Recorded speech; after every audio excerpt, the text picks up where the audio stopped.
Coming up on World's Most Extreme Homes, an American icon is transformed into a legendary home. An old bread factory in Mexico rises to be a 600 grand dream house. Plus a sculptural sensation in Swaziland. Next.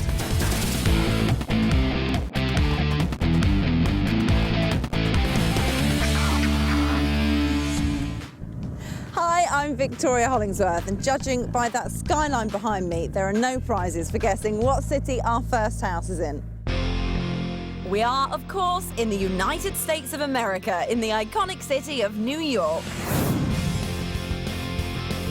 Manhattan's oversubscribed property market fills most with a sinking feeling. But just across the water in Hoboken, New Jersey, is a home where hope well and truly floats. This home I'm going to look at is actually a ferry. In fact, it's one of America's oldest ferries. Back in the 1920s, it was responsible for carrying thousands of immigrants from the entry point round Ellis Island over to the banks of Lower Manhattan.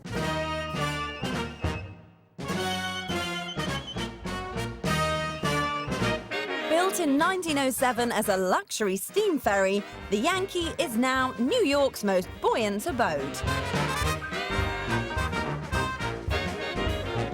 At the helm are decor artists Victoria and Richard Mackenzie-Childs, their shipmate Scott, who's a musician, and their two dogs, Pinky and Mr. Brown.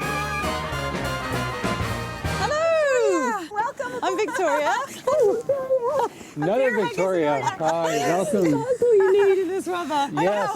Well, welcome to the Yankee Ferry. Fantastic. Wow. I can't wait to see what life's like on board. Oh, well, welcome aboard. wonderful. Yeah, just watch It's the very train. icy on here. Do not want to be falling in the drink on a day like today.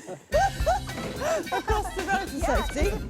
You board onto the 70-foot-long cargo deck, which Victoria and Richard use for storage.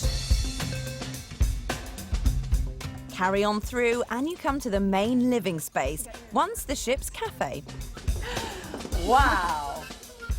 It might look like a traditional ferry from the outside, but certainly not when you get in.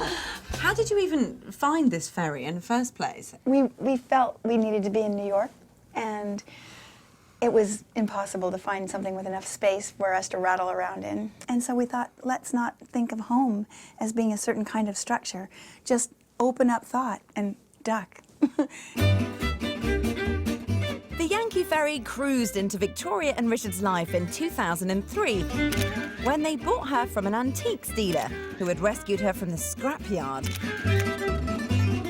Over the past 4 years, they have sunk $500,000 into transforming her into the 3-story dreamboat she is today, worth a very ship-shape $1.2 million. It is quite surprising, though, because it is such a traditional sort of exterior, but when you come in, it's such a complete contrast. We like the juxtaposition of the vintage Victorian outside and then coming inside and doing something totally different, totally new, from the carpets to the furniture to the walls to the ceiling. And to the floral beams. We call those rosewood beams. They're amazing. Carry on through the living room and you come to the kitchen and dining area. Filled with more of Victoria and Richard's heavenly home furnishings. And there's no forgetting you're afloat with washing up views like this.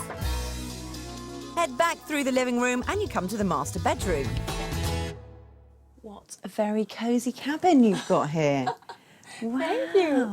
It's quite a small room, but Yes. you've certainly But made the most of it. You don't need much more. No, there's not a lot of room for anything else in here. Right. This looks like a 4-poster bed, but there aren't any posts. No. And it's a painting. Wow. Yes. Oh, is that you in it? Yeah, that's Richard, me, Oh, wow. and our other dog. But living on board an old ferry isn't always plain sailing. Certainly very relaxing, sitting on the bed, gentle sort of rocking motion. I know. I'll send you straight to sleep in the Oh, evenings. it's divine. It's like being in a cradle again. Does it ever get a bit too choppy out there? Well, then everybody's out of bed, running around holding on to the closest lamp or whatever. That's true. There's a You lot don't have of to worry love. about sleep. It's a true story comes out of life on the ferry. Victoria and Richard have certainly cast off from traditional boat design. Adjoining the master cabin is a dressing room for Victoria, where it's obvious the creative vibe has influenced more than just her extreme home.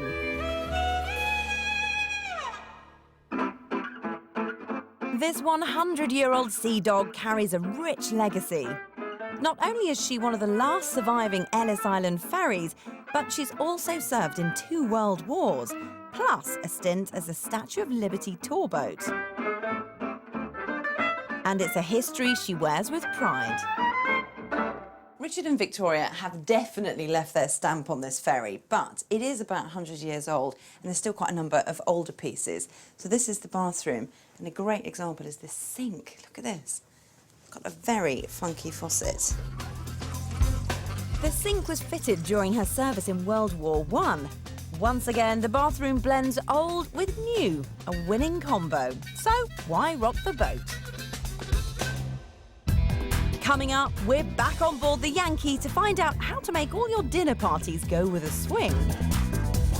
Plus, an 80 grand bread factory proves to be a sensational home. And raising the roof on house design in Africa. Victoria and Richard Mackenzie-Childs have transformed one of America's oldest ferry boats into a 3-bedroom, flamboyant, floating fantasy. Up here is my favourite part of the boat, because you've got that iconic skyline just straight ahead of you. It just looks so atmospheric. But keeping this historic home afloat is no free ride. Docking fees and maintenance costs come to over $24,000 a year. But then you get a lot of boat for your buck. Just off this living area are the stairs that lead up to the 2nd level. Deck 2 is where the original passenger gallery was located when this was a working ferry. Victoria and Richard have tried to keep it as authentic as possible, even down to period passenger seating. This is where the passengers would kind of be, isn't it? Right, yes. Passenger deck. But this is where we entertain people. Where's the dining table? There's something suspended from the ceiling. That's it.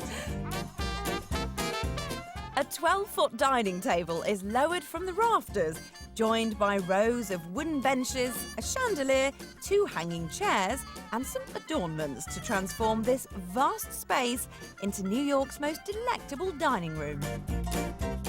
What a transformation! You've got a floating dining room. Yep. If you're serving soup, the soup doesn't spill, it just flows with the boat. If I sort of go with the table, then I would be in the Yes. best position Yeah. really here, because I Yes. just can move with the boat. We have to wait until it comes back. Yeah. Once you've been wined and dined in Yankee style, you can step outside for a turn around the decks. Oh, this must be lovely in summer. It's a good place for lunch. Although the Yankee Ferry is now permanently moored here in Hoboken, she's still in working order. Oh, lovely. And now you can see the city. And up on deck 3 is the original wheelhouse and captain's quarters. Great wheel. This is fantastic. Have you Yes. ever moved it? Have you sort of... No, I'm not a captain. You actually need a licensed captain to drive the boat. But can you imagine standing right here, being able to back it into a berth? I can't even Impossible. imagine. This top deck is actually the domain of lodger and shipmate Scott, whose quarters are behind the wheelhouse in the captain's cabin. He's responsible for the ferry's upkeep and is everything from deckhand to chief engineer. How many crew members do you think it would have taken to... Well, it originally ran with 16. And over here, if you want to talk to them in the engine room, So you if we did speak into have- this tube, they'll actually hear you down below in the engine room. Really? Yes. Come in, engine room. Engine room here. Can we have 2 teas, please? And a radiator. I'm sensing mutiny below decks. There's only one thing for it. Bet this doesn't look like your average basement. Hi, Scott. Hey, welcome to the engine room. Today, the Yankee Ferry runs on diesel engines, but when she was built in 1907, she was powered by steam. I just can't imagine 16 men cramped down here shoveling in the coal. Must have been pretty hectic. Yeah, it was pretty hot. Thanks to Victoria and Richard's unique style and theatrical flair, not only is the Yankee Ferry now a wonderful home, but a voyage of nautical nostalgia. It's really amazing thinking of the history attached to this boat. Everything that's happened in the last 100 years. It is amazing, and a lot of people's lives have been touched by this ferry boat. And it's become an important thing to us to sort of experience that and learn about it and enjoy it.